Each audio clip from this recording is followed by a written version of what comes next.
네, 오늘 사도 바울의 4차 전도 여행의 이제 두 번째 마지막 시간. 오늘 말씀을 서론을 보고 본론에 가서 이 말씀을 우리가 오늘 세 개의 대주로 나눠서 함께 말씀을 나누기를 원합니다. 서론을 좀 먼저 보겠습니다. 사도행전의 28장은 사도행전의 마지막 장입니다. 이 장에서 천신만고 끝에 항해를 마치고 로마에 입성한 바울이 2년 동안 자유롭게 다니며 설교하는 장면이 기록되어 있습니다. 난파된 배를 떠나 육지에 오른 바울 일행은 그곳이 몰타 섬이라는 것을 알았다고 1절에 말씀하고 있습니다. 오늘의 말씀은 이렇게 시작되고 있습니다. 하나님의 복음에는 하나님의 섭리가 2000년 동안 계속되어져 왔습니다. 하나님께서 하시지 않았다면 도저히 가능할 수 없는 역사가 지난 2000년 동안 하나님의 복음과 함께 각 나라와 각 족속과 각 방언이 있는 곳에서 계속되었습니다. 언어가 통하든 통하지 않든 하나님의 복음을 가지고 복음의 현장으로 가는 그 믿음의 발걸음을 통해서 하나님의 역사는 2000년 동안 계속되어져 왔고 지금도 계속해서 우리는 하나님의 섭리 속에 살아가고 있다는 것을 기억해야 하며 누가 이 하나님의 섭리 안에 있기를 갈망하는가 하는 것이 매우 중요한 부분입니다. 하나님의 섭리는 지금 몰타섬에서도 일어납니다. 몰타섬에서 일어난 모든 이야기는 그냥 누군가 지어낸 이솝 이야기와 같은 동화의 이야기가 아니고 하나님께서 역사 속에서 역사하신 살아있는 이야기며 실존하는 이야기라는 것을 잊지 마시기 바랍니다. 그리고 바울 일행이 몰타섬을 떠나 노마에 도착하게 됩니다. 그러나 사도행전은 결말을 맺지 않고 하나의 일상처럼 그 마지막을 끝내고 있습니다. 이것이 주는 말씀의 의의는 하나님의 복음은 여기서 끝나지 않고 더욱 확장되어지고 있으며 계속되고 있다는 것을 말씀하여 주고 있는 것입니다.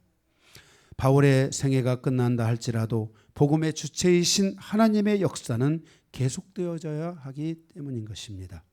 이렇게 바울을 통해 전한 복음이 2000년 동안 쉬지 않고 달려왔습니다. 오늘 또 우리는 하나님의 이 섭리에 따라서 이 사도행전이 계속해서 쓰여지고 있고 계속되고 있으며 그 끝이 이렇게 언젠가 주님께서 끝내주실 거라고 믿으면서 우리가 오늘 이 마지막 사도행전 28장의 말씀을 통해 은혜 받기를 원합니다. 첫 번째 대지는 몰타섬에서 일어난 하나님의 섭리를 통한 교훈입니다. 여러분들이 제가 지도를 좀 했는데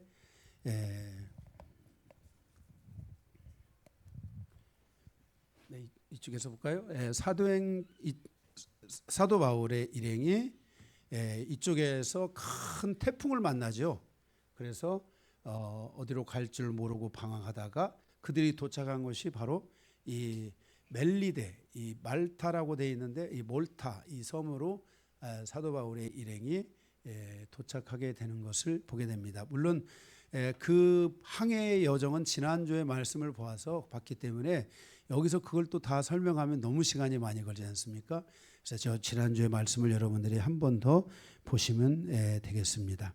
몰타 섬에서 일어난 하나님의 섭리를 통한 교훈 1절에서 10절인데 거기 1절에 보면은 바울과 일행은 난파 후에 몰타 멜리데 섬에 도착합니다. 2절 그런데 그 섬 주민들은 친절하게 그들을 맞이합니다. 하나님의 복음은 때때로 싸움과 죽음을 통해 함께 이루어지기도 하지만은 지금처럼 너무나 평온한 가운데서 하나님의 이 복음의 역사 그리고 그곳의 치유와 회복의 역사 이런 것들이 이루어지게 되는 것을 보게 됩니다. 우리가 전능자의 그늘이라는 짐 엘리엇인가요? 그분은 그 선교사로 가자마자 바로 그 원주민의 창에 맞아서 죽잖아요. 그리고 그 아들이 가서 그곳에서 복음을 완성하고 쓴 책이 전능자의 그늘이라는 책입니다. 이렇게 복음은 이렇게 정말 한순간의 고통을 가지고 다가오기도 하지만은 이 경우는 너무나 평화롭게 사도 바울의 일행이 그곳에 가게 됐는데 친절히 맞이하게 되는 것을 보게 됩니다. 3절에서 6절입니다. 바울이 불을 피우다가 이게 불을 피우기 위해서 나무를 이렇게 가져 집어들었는데 이 나무 속에 독사가 있었습니다. 이 독사들 여러분들이 시골길 갈 때도 풀 같은 데 갈 때는 여러분들이 잘 보고 가야 됩니다. 실제 저도 독사에 물릴 적 한 적이 있습니다. 제가 이렇게 그 시골길을 가다가 발을 딱 밟으려고 하는데 뒤에 오는 형이 뛰어! 그래가지고 제가 순식간에 거기를 이렇게 펄쩍 뛰었습니다. 이렇게 그랬는데 바로 그리고 우리가 개구리 잡으러 가다가 독사에 물릴 뻔했는데 그 장대로 이렇게 싹 보니까 거기에 독사 한 마리가 딱 있습니다. 그래서 우리 여러분들이 이제 밭일 안 하잖아요. 밭일 하실 때는 항상 독사 같은 걸 조심해야 됩니다. 독사는 절대 도망가지 않습니다. 한번 물은 사람은 또 물고 또 물고 이렇게 거듭 물기 때문에 독사들을 조심해야 되죠. 어쨌든 바울이 이렇게 덤불 그 나뭇가지 그 속에 이렇게 들었는데 그 속에 독사가 한 마리 있었습니다. 그래서 바울이 그 독사에 물려가지고 원주민들이 이렇게 바울이 죽기를 기다리고 있었는데 아무도 해를 입지 않는 기적이 일어나는 것을 보게 됩니다. 이로 인해 주민들은 그를 신적인 존재로 여기게 되는 것을 보게 됩니다. 그런데 우리가 여기서 4절에서 6절의 말씀을 자세히 보면 불가에 모여든 순간 그 터져나온 독사의 그 사건의 이야기를 그 어떤 상황에 있어서 극적인 상황으로 끌어올리게 되는데 바로 그 뜨거움에 놀라 튀어나온 뱀이 바울의 손을 물었잖아요. 그때 사람들의 시선 안에서 이 바울에 대한 공격이 시작되는 것을 보게 됩니다. 우리가 바울이 뱀에 물리면 어떻게 해야 돼요? 빨리 응급처치를 해야 되고 뭔가를 해야 되는데 바울이 그 뱀에 딱 물렸는데 사람들이 순간적으로 딱 변하면서 말하기를 바울이 뭔가를 잘못해가 죄수잖아요. 지금 죄수이기 때문에 뱀이 바울을 물어 죽이려고 한다라는 이런 인과응보로 바울의 죽음을 당연한 것처럼 받아들이는 그 흐름이 내용이 그 속에 기록된 것을 보게 됩니다. 바다에서 살아나더니 이제 공의가 그를 그냥 놓아두지 않는구나. 바다에서는 살아났지만 하나님의 공의는 여전히 존재한다. 그래서 하나님이 저 죄인 바로 그 사도 바울을 물어서 죽이고 있다. 이렇게 말을 한 겁니다. 그런데 바울이 쓰러져 죽지 않자 그 판단은 또 신격화로 치닫는 것을 보게 됩니다. 이 사건을 통해 우리는 하나님의 성품을 볼 수 있습니다. 하나님은 이 사건을 통해서 바울을 공격했던 사람들을 향해 진노하지 않으시고 오히려 그곳에 하나님의 영광을 부어주시는 그 도구로 계기로 삼아주고 있다는 것입니다. 우리는 이 장면에서 하나님의 섭리와 진리의 역사는 인과응보, 세상의 사람들이 가지고 있는 인과응보에 의해서 살아가는 사람들의 질서 위에 존재한다는 것을 보여주고 있습니다. 하나님은 한순간의 진리를 통해서 인간의 마음에 품고 있는 인과응보의 사상을 완벽하게 무너뜨리고 그들의 마음이 하나님을 향하게 만듭니다. 그래서 바울을 신과 같이 그 바라보게 하는 그 일을 하게 됩니다. 우리가 항상 기억해야 할 것은 세상의 지식이 결코 하나님을 이길 수 없다는 것을 알아야 되고 거짓이 참을 이길 수 없다는 것을 성경은 우리에게 끊임없이 말씀하여 주고 있는 것입니다. 그래서 우리는 항상 하나님의 지혜와 지식을 구하는 이 기도가 있어서 우리가 어떤 상황에 있든지 간에 그 상황에 뭔가를 세상적인 관점에서 세상의 지식적 관점 뭔가 인과응보적 관점 너가 그렇게 했으니까 너가 그렇게 되는 것이 당연한 거야 라는 이런 우리가 공격성인 말들에 대해서 우리가 항상 조심해야 되고 이런 것들로 인해서 우리가 잘못하면은 우리가 예수 믿는 사람으로서 온전치 못한 그 공격을 받을 수 있다는 것을 여러분들이 알고 지혜를 가지고 지식을 가지고 여러분들이 구하는 기도를 해야만, 그래서 그것을 대처할 수 있는 삶을 살아야 된다는 것입니다. 잠언에도 그랬잖아요. 우리가 어떤 상황이 생기면 즉각적으로 거기에 말을 하지 말고 기다리라, 이런 말들이 있잖아요. 이런 지혜들이 참 중요합니다. 많은 사람들이 어떤 말들을 너무 성급하게 해가지고 그것이 좋은 결실이 될 수도 있지만은 좋은 결실을 거두지 못할 수도 있다라는 사실인 것입니다. 어쨌든 우리가 진리 안에 살아간다면 진리는 반드시 세상의 질서와 세상의 그런 지식들을 이기게 한다는 것을 기억하고 여러분들이 항상 하나님의 지혜를 가지고 살아가야 될 줄로 믿습니다. 그리고 거기에 반응해야 될 줄로 믿습니다. 7절에서 10절에 보면은 이후에 바울은 섬의 지도자, 이러한 과정을 통해서 갑자기 바울이 죽어야 될 사람에서 갑자기 신이 되는, 이 말도 안 되는 이런 급변하는 이런 어떤 그 사람들의 질서, 이런 것들로 말미암아서 결국은 바울이 좀 이렇게 높여지는 이런 일들이 있게 됩니다. 그로 말미암아 7절에서 10절에 보면 바울은 섬의 지도자 보블리오의 부친을 치유하는 일이 일어나게 됩니다. 그러니까 바울은 뭔가 특별한 사람이다라는 것을 거기서 하나님이 드러내면서 그 섬의 최고의 지도자 보블리오라는 사람의 부친을 치유하는 겁니다. 그러니까 이러한 과정을 통해서 하나님의 복음이 이 바울이 가는 곳에서 계속해서 일어나게 하시는, 그 복음의 역사를 일으키는 이 놀라운 일들을 하나님이 하시고 있는 것을 보게 됩니다. 그뿐만 아니라 섬 가운데 다른 병든 사람들이 와서 고침을 받고 하나님의 복음에 대한 영향력을 바울이 그곳에 미치는 것을 보게 됩니다.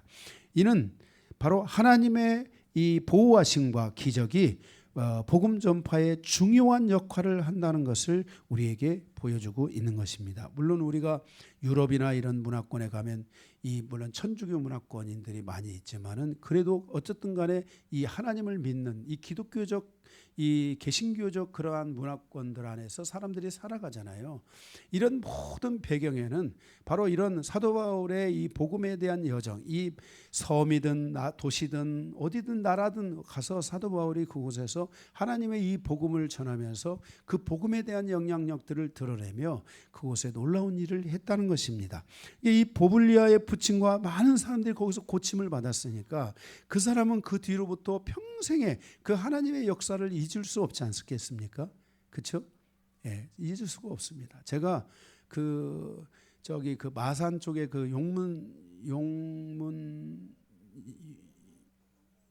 용호마을이라는 곳에 제가 가가지고 그 친구 목사가 저한테 같이 가자 해서 제가 같이 갔어요.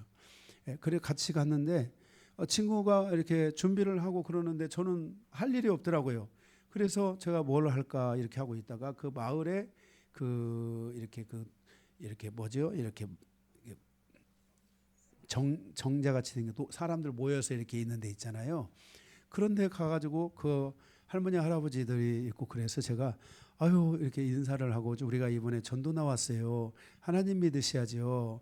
이렇게 하면서 갔다가 혹시 어디 아프신 데 있으세요? 제가 한번 이렇게 주물러 드릴게요 하면서 제가 이렇게 가서 손을 얹고 또 기도하고 털어주는데 그냥 뭐 시간도 많이 안 걸리고 하나님이 역사하시니까 정말 1분 만에 모든 막 어깨가 나왔고 다리가 나왔고 목사님 지금 이렇게 만져주시니까 그냥 온몸이 다 가볍네요 하면서 이 사람들이 그곳에 그래서 그분이 거기에 그 목사님이 그곳에 전도를 하도록 한 일에 가장 많은 사람들이 그곳에 온 거예요. 예? 음식이 다 우리 먹을 음식이 없을 정도로 다 온 거예요. 그리고 제가 그 얘기했죠. 거기에 마을 이장님도 나한테 와가지고 치료받으러 왔는데 자기 손자가 교회 다닌다고 얘기하고 이러면서 자기가 생각할 때 여기에 이렇게 이 마을에 땅을 두고 헌신해서 여기다가 교회도 짓고 이러면 참 좋겠다고 제가 물어보지도 않았는데 이분이 와가지고 그래서 제가 이분을 안수해서 쓰러뜨렸잖아요. 어깨도 만져주시고 어깨가 15년 동안 아팠던 그 어깨인데 그 안수하시고 좋아지셨다고 이렇게. 그래서 그곳에서 어마어마한 하나님의 이 역사들이 일어났어요. 그리고 그 뒤에도 그 목사님은 계속해서 거기 그 용호 마을을 찾아가서 복음을 전했는데 아마 그 복음을 전하기가 그 다음에 얼마나 수월했을까. 이런 것들을 우리가 볼 수 있게 돼요. 이렇게 하나님은 제가 한 것이 아니고 하나님의 역사는 이렇게 그 필요에 따라서 어디든지 다 역사하실 수 있다는 겁니다. 아멘. 예, 그래서 정말 하나님께서 그곳에서 역사를 했기 때문에 이 몰타 섬에서 일어난 이 놀라운 역사는 아마 그 몰타 섬에 있는 지도자와 거기 있는 섬 원주민들이 절대로 잊을 수 없는 하나님의 놀라운 역사를 그들이 거기서 경험했을 것이라고 믿습니다. 그리고 후에 바울이 떠나기 전까지 그들을 바울의 일행을 대접했습니다. 거기에 일행이 몇 명이나 됐죠? 276명인가요? 그 276명을 다 섬 사람들이 대접을 하고 그 중에서도 누구를 바울과 바울의 그 함께 동역하는 사람들을 더 많이 그들에게 대접을 하고 그리고 바울이 떠날 때 그 배에 실어 먹을 거 이런 거 실어 가지고 바울의 남은 여정이 잘 갈 수 있도록 바울에게 그 은혜를 베풀었다는 거 아니겠습니까? 정말 하나님의 섭리가 놀랍지 않을 수 없습니다. 하나님의 사람이 머무는 자리에는 복이 임한다는 말이 공허한 격언이 아니라 누적된 경험이라는 사실을 이 장에서부터 우리는 더욱 볼 수가 있게 되는 것입니다. 교회가 지역사회에서 신뢰를 얻는 길도 다르지 않습니다.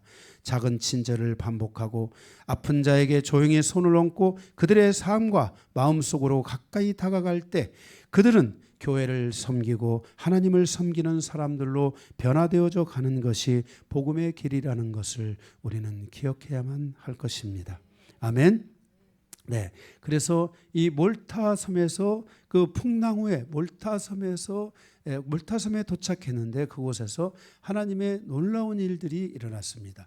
자, 사도 바울이 왜 이렇게 그 지명 그곳을 하루를 들리든 3일을 들리든 얼마를 들리든 간에 그곳 지명들을 다 일일이 하나님이 말씀을 하시잖아요. 그것은 바로 그곳 도시마다 가는 곳마다 하나님의 그곳에서의 역사가 계속되고 구체적으로 하나님이 그 어떤 곳에 어떻게 하나님이 역사하셨는가를 알려주기 위해서 그 이름, 그 섬과 도시와 그 나라들이 지명들이 여기 구체적으로 기록되어 있는 것을 볼 수 있게 됩니다. 두 번째, 사도 바울의 로마 여정을 통한 교훈입니다. 11절에서 29절입니다. 여기에는 번호가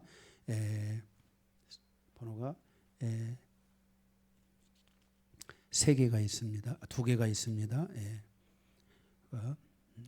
바울의 로마 여정을 통한 교훈 11절에서 29절. 먼저 가로 1번 로마로 가는 여정이 주는 교훈 11절에서 15절입니다. 11절에 겨울이 지나 항로가 열리자 3개월 후 알렉산드리아 배를 타고 로마로 향합니다. 그 배의 머리 장식은 디오스고로 제우스의 쌍둥이 아들의 이름을 딴 배가 드디어 이 출항을 다시 이 알렉산드리아 로마와 이태리와 이집트 사이의 무역선이죠. 그래서 이집트에서 출발 알렉산드리아라는 말은 그 이집트의 과거 수도잖아요. 그 이름을 따라서 알렉산드리아라고 이렇게 배가 이름이 지어진 것 같습니다. 그래서 그곳에 출발한 것 같습니다. 그래서 그 알렉산드리아 배에 디오스고로라는 이름을 가진 배를 타고 다시 항해를 시작합니다. 12절. 그 디오스고로의 배는 수라구사에서 사흘을 있다가 그랬습니다. 거기 수라구사가 나옵니다. 이 수라구사는 어디냐면은 바로 이 시실리입니다. 우리가 이태리에 가고자 하는 사람들이 꼭 한번 가보고 싶은 섬, 시실리라는 섬이죠. 그래서 여기서 그들이 방황하다가 이 메리데라는 곳에 그들이 왔다가 다시 이제 시실리라는 이곳으로 가서 거기서 3일을 머물게 되는 여정을 말씀해 주고 있습니다. 그래서 거기서 사흘을 있다가 13절에 보면 거기서 둘러가서 레기온에 이르러 하루를 지낸 후 그랬습니다. 레기온에 이르러 하루를 지낸 후 남풍이 남으로 이튿날 보디올에 이르러 그랬습니다. 여기에서는 이제 자세한 그 지형은 나오지 않지만은 이 그리스, 이태리 이쪽에 가면은 섬들이 굉장히 많습니다. 특별히 세계에서 가장 많은 섬을 가진 나라가 그리스잖아요. 이렇게 해서 많은 섬들이 있어서 그 섬들을 다 여기에 표기는 안 했지만은 어쨌든 가다가 레기온에 이르러 거기서 하루를 지내고 또 이튿날 보디올에 이르러 거기에서 13절에 보니까 보디올에 이르는 이튿날 보디올에 이르는 것을 보게 됩니다. 14절을 보니까 거기서 형제들을 만나 그들의 청함을 받아 이레를 함께 머무니라. 우리도 그래서 우리는 이와 같이 로마로 가니라 그랬습니다. 바울의 일행이 지나가는 섬의 도시들을 낱낱이 기록하고 있잖아요. 이것은 하나님의 복음이 전 세계를 향해서 나아가는 지리적 방향성을 우리에게 알려주고 있는 것입니다. 하나님의 복음이 전해지는 것은 허구나 어떤 이야기가 아니라 도시, 또 섬, 나라 이런 곳곳에 하나님의 복음의 발자취가 남겨져 있는 것을 보게 됩니다. 그래서 제가 지난번 터키 그리스 성지순례를 갔다 왔지만은 또 이 스페인으로 가는 성지순례가 또 있고 또 유럽의 남부 쪽 이쪽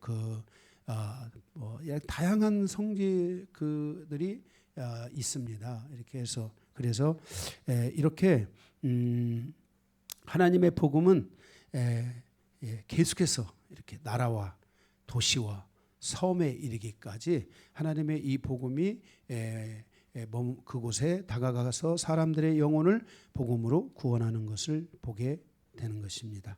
로마서 1장 8절에 말씀하기를 내가 예수 그리스도로 말미암아 너희 모든 사람에 관하여 내 하나님께 감사함은 너희 믿음이 온 세상에 전파됨이더라. 그러니까 하나님의 복음이 이렇게 온 세상으로 전파되어져 가는 놀라운 역사가 2000년 동안 이루어지게 되고 그 2000년의 역사 속에 하나님의 놀라운 기적적인 역사, 섭리 이런 일들이 바로 온 세상 안에 이루어져 왔다는 것을 우리는 볼 수 있습니다. 이와 같은 것들이 가능할 수 있게 되는 것이 바로 하나님께서 사도 바울을 통하여 이 세계 전도 여행을 길을 하나님이 열어 주셨다는 것입니다.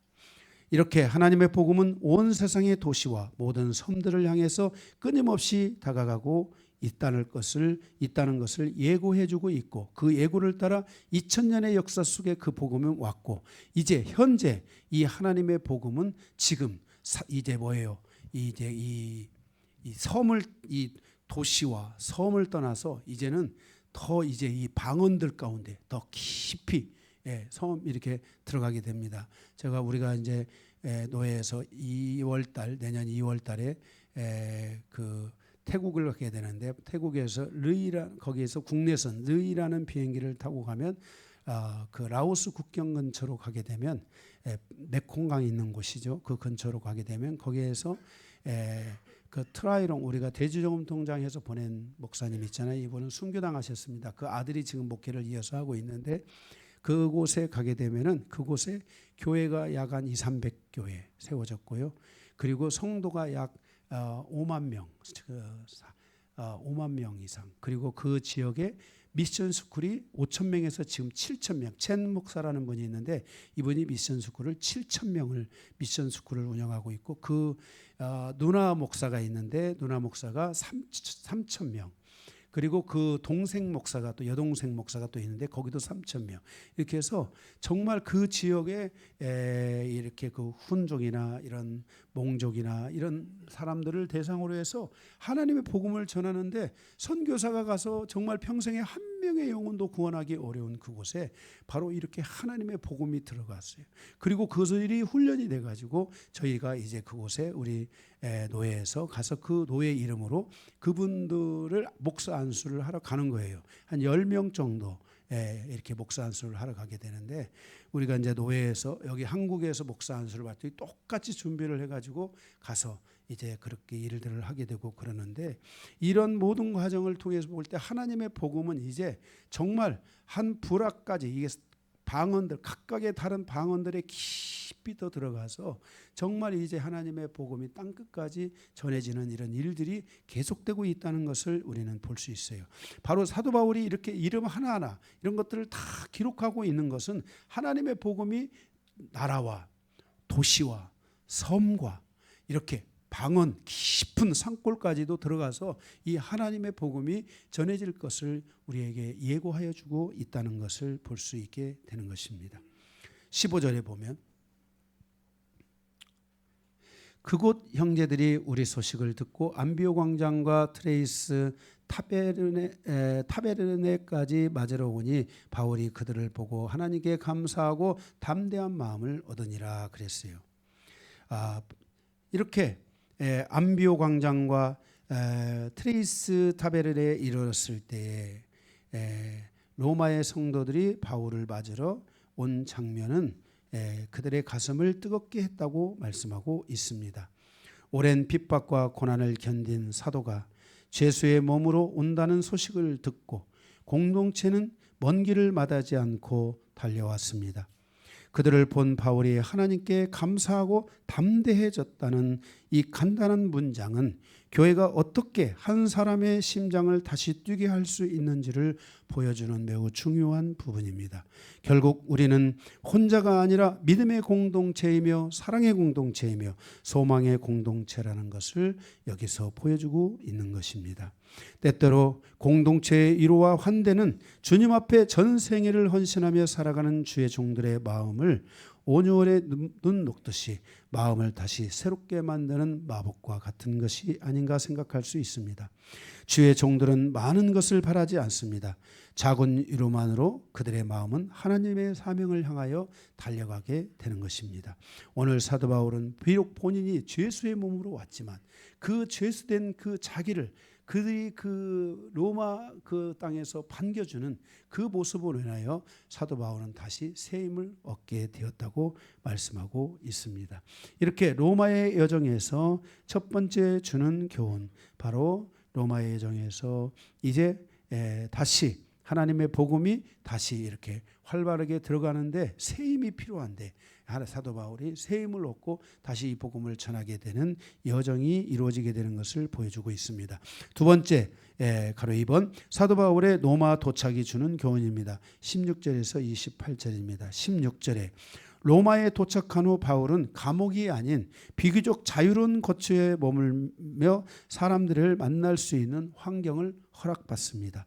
17절에서 27절에 보면 바울은 먼저 로마의 유대인 지도자들을 초청하여 그들에게 복음을 전하게 되고, 자기가 유대인을 향하여 거스려지거나 유대인들을 고발하려고 하는 것이 아니고 자기는 하나님의 이 복음, 예수 그리스도의 이 복음을 전하기 위해서 최선을 다하여 달려왔을 뿐이다라고 말하며, 자기는 본래 죄가 없어서 놓아질 수도 있지만은 자기가 가이사에게 배판을 받아야 되리라는 이 말 때문에 자기는 로마에 오게 됐다는 이야기를 자기를 맞이하는 유대인들에게 이 말씀을 전합니다. 그리고 그는 자신은 유대 율법을 거스리지 않았으며 오직 하나님의 나라와 예수 그리스도를 증언하는 것에 위하여 자기의 생애를 하나님 앞에 드려 그 일의 사명을 감당했다고 말씀합니다. 그런데 유대인들 중에 일부는 이를 받아들이고 일부는 이것을 거부하게 되는 것을 보게 됩니다.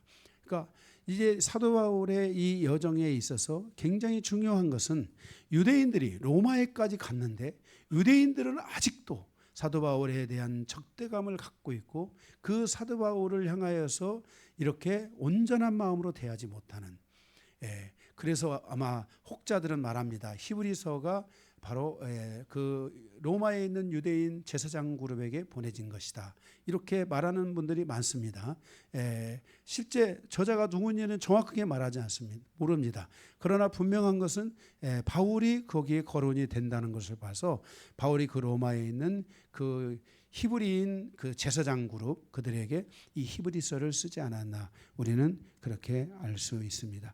그럼에도 불구하고 그들 가운데 유대인들 가운데는 바울을 또 믿는 사람도 있지만 믿지 않는 사람들도 있어서 계속 또 그 안에서 유대인과 바울과의 다툼이 멈추지 않고 계속되고 있는 것을 보게 됩니다. 그런데 이러한 다툼은 사도 바울에게 이제 새로운 분명한 방향성을 갖게 하는 것을 보게 됩니다. 28절을 보게 되면, 나머지는 여러분들이 다 읽어보시면 알 수 있습니다. 이미 한번 읽었지만 또 읽어보세요. 계속. 그런즉 하나님의 구원이 이방인에게 보내어진 줄을 알라. 그들은 그것을 들으리라 하더라 그랬습니다. 그러니까 하나님께서 이사야 선지자의 말씀을 통해서 바로 이스라엘은 이제 둔하여져서 하나님의 이 복음을 듣지 못하게 될 것이다라고 말씀하며, 그런즉 28절에 하나님의 이 구원이 이방인에게로 보내지는 줄을 알라. 그들은 그것을 들으리라 하더라 그랬어요.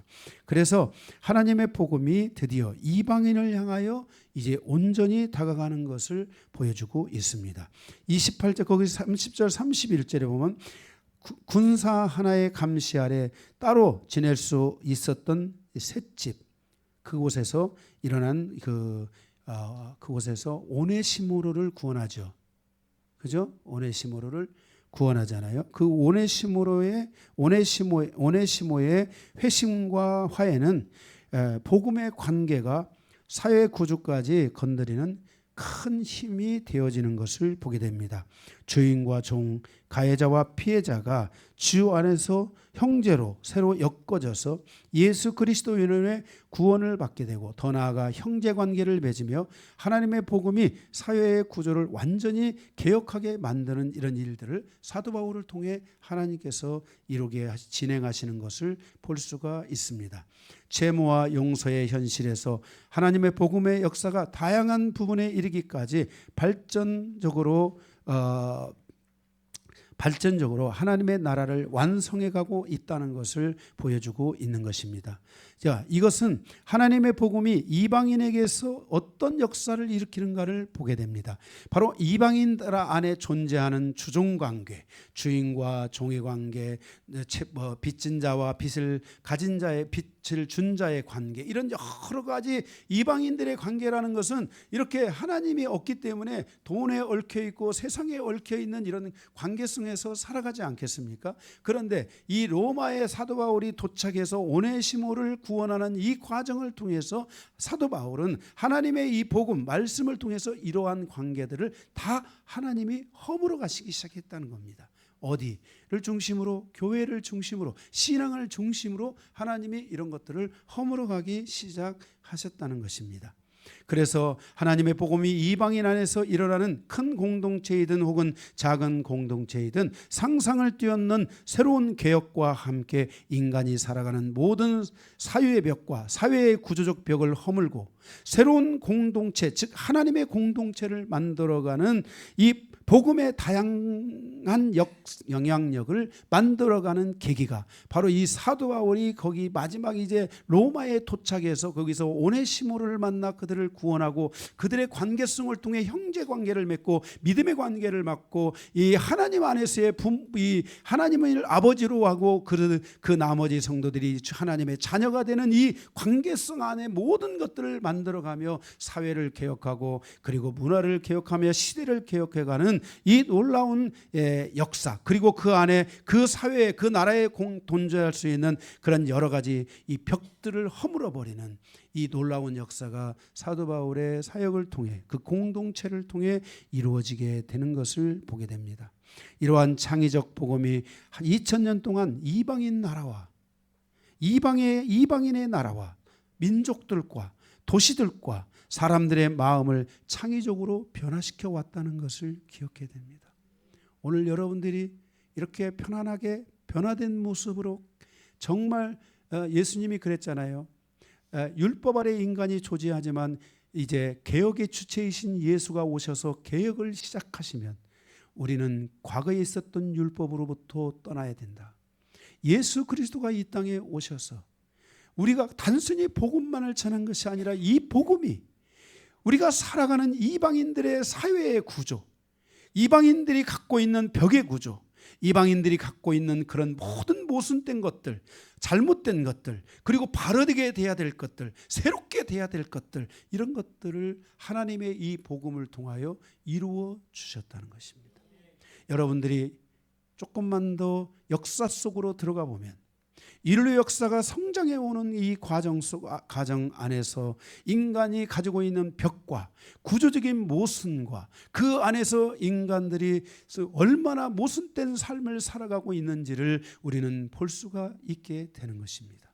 그런데 사도 바울이 이 복음을 가지고 이 하나님의 말씀을 가지고 이것들을 다 허물는 그 뭡니까? 기초를 놓고 그 일들을 놓고, 그래서 이 복음이 세계 곳곳에, 도시에, 사람들의 마음에 들어오기 시작하면서 사람들이 변화되기 시작했다는 것입니다. 단순히 구원받는 문제만이 아닌 삶의 문제까지, 미래의 문제까지도 구원하는 놀라운 역사가 사도 바울의 복음의 역사를 통해 이루어졌다는 것을 우리는 기억해야만 할 것입니다. 2000년의 역사는 그냥 지나온 역사가 아니라 하나님의 진리를 통해 세상이 변하는, 가정이 변하는, 우리의 인생과 인생의 그 사상이 변하고 우리의 삶의 방향성이 변하는 이 놀라운 역사를 이루어 주셨다는 것입니다. 그리고 그들 안에 존재했던 견고한 장벽들을 말씀이 허물기 시작했고, 사람은 쉽게 변하지 않잖아요. 그런데 이 말씀은 사람들을 변하게 만들었습니다. 그들을 변화시켰습니다. 바로 이것이 기독교의 힘이며, 이것이 바로 복음의 힘이며, 이것이 바로 세계 선교를 향하여 사도 바울이 시작했던 그 하나님의 나라의 역사라는 것을 우리는 기억해야만 할 것입니다. 이렇게 하나님의 복음은 쉬지 않고 2000년을 달려 지금으로부터 130년 전, 150년 전 대한민국에 이 복음이 들어왔고, 이 복음을 통해 대한민국은 변화되었습니다. 그리고 이 복음의 선두주자가 되어 대한민국이 전 세계의 선교사를 파송하고 이 하나님의 복음을 통해서 사람들을 가르치고 저들을 깨우고 일으키는, 개혁을 하게 만드는 이 놀라운 역사들을 진행했다는 것입니다.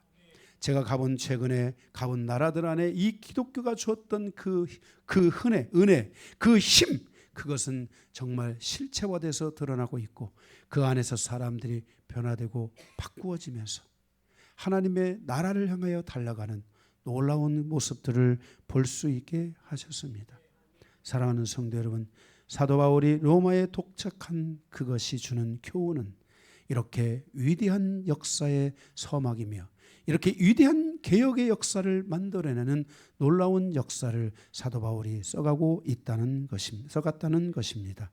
그러므로 오늘 이 사도 바울의 사도행전을 통하여 이 마침의 시간을 가져가며 우리는 그가 정말 그 죽음의 위기를 수도 없이 넘기면서 이 하나님의 복음을 향하여 끝까지 달려왔던 것은 결코 헛된 것이 아니라 그것이 바로 하나님께 큰 영광이 되었다는 것을 우리는 기억해야만 할 것입니다.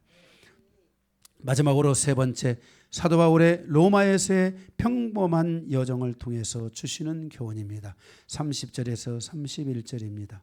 30절 31절을 보면 바울이 온 이태를 2년입니다. 이태가 2년을 자기 셋집에 머물며 자기에게 오는 사람들을 다 영접하고 하나님의 나라를 전파하며 주 예수 그리스도에 관한 모든 것을 담대하게 거침없이 가르치더라 그랬습니다.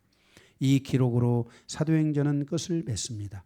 약간 싱겁게 느껴지는 끝맺음입니다. 복음을 전했으니까, 선교사를 갔으니까, 로마에서 사도 바울이 강하게 설교하고 전하다가 사도 바울이 로마 감옥에 투옥되어 전사하다, 선교하다, 이렇게 끝나야 되는 거 아니겠어요?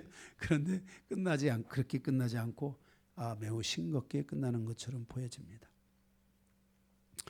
사도 바울이 로마 황제에게 언제 어떻게 재판을 받았는지, 아니면 어떤 사정이 생겨서 재판을 받지 못하게 되었는지, 그 후에는 어떻게 되었는지에 대한 사도행전에 더 이상의 기록은 남겨져 있지 않습니다.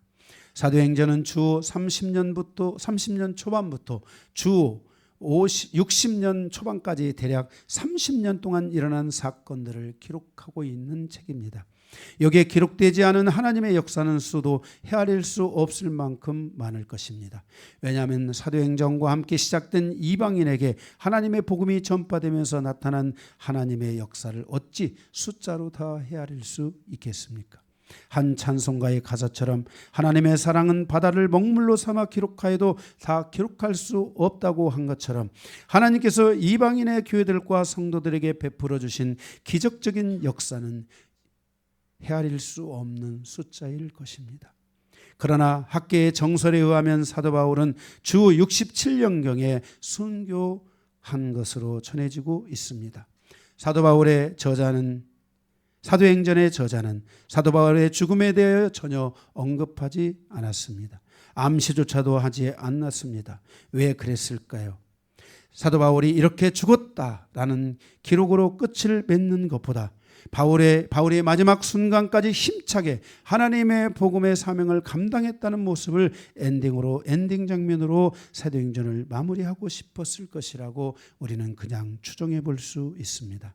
다만 사도 바울의 단서신에 보면 사도 바울은 결국 감옥에 갇혔고 그 생애를 마치고 있다는 것을 간접적으로 보여주고 있습니다. 사도 바울의 마지막 서신인 디모데후서 4장 7절에서 8절에 그때가 AD 64년에서 67년으로 추정합니다. 어떤 이는 64년, 어떤 이는 67년인데 67년 쪽이 더 가까울 것 같습니다. 어쨌든 디모데후서 4장 7절부터 8절에서 그의 마지막 유언적 말씀을 들을 수 있습니다. 내가 선한 싸움을 싸우고 나의 달려갈 길을 마치고 믿음을 지켰으니 이제 후로는 나를 위하여 의의 면류관이 예비되었으므로 곧 의로우신 재판장이 그날에 내게 주실 것이며 내게만 아니라 주의 나타나심을 사모하는 모든 자에게 도니라 라고 말씀하고 있습니다.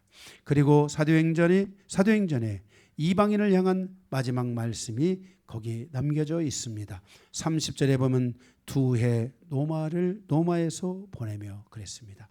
2해 동안 2년 동안 노마에서 보냈다. 사도 바울에게 2년은 매우 긴 시간입니다.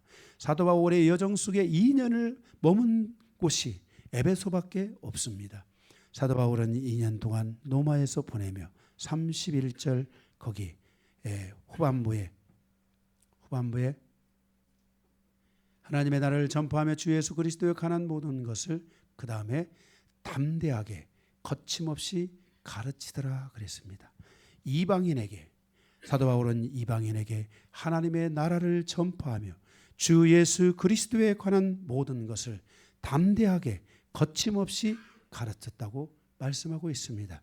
그리고 여기 그 마지막 단어 아콜리토스 담대하게 전하는 것을 금하지 않았다. 이방인들은 유대인들은 금했는데 유대인들은 방해했는데 이방인들은 금하지 않았다는 것입니다.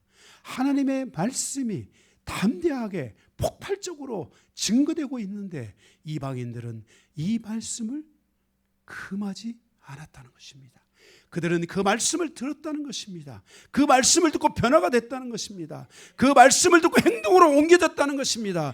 그 말씀을 듣고 그들은 전진했다는 것입니다. 그 말씀을 듣고 그들은 하나님의 말씀을 증거했습니다. 그래서 하나님의 복음이 2000년 동안 세계 곳곳과 도시와 나라와 섬들과 언어 가운데 들어가서 이 하나님의 복음이 증거되어졌습니다. 아콜리토스 금하지 않았다. 하나님의 복음을 전하는데 이방인들은 그 말씀을 금하는 사람이 없었다는 것입니다.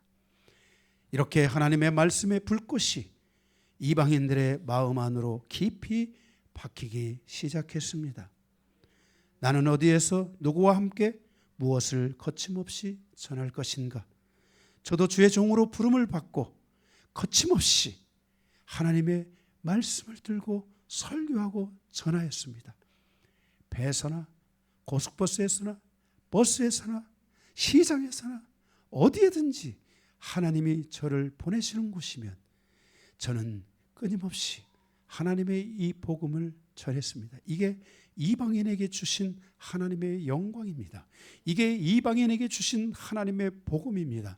이방인들은 어쩌면 불리할 것 같은데, 이방인들은 어쩌면 타락한 자들 것 같고 저주받아 마땅한 자들 것 같은데, 하나님이 이방인들을 선택하셨고 그 이방인의 사도로 불어서 하나님 앞에 그 사명을 감당한 사도 바울에 의해 전해진 이 복음은 이방인을 향하여 거침없이 금하지 아니하고 들려졌다는 것입니다. 여러분도 이 복음을 그렇게 들은 자들입니다.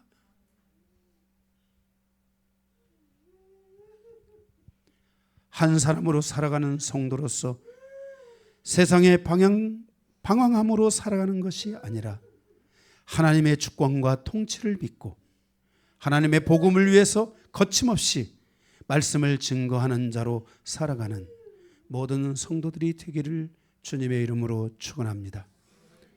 사도행전의 강해를 마치겠습니다.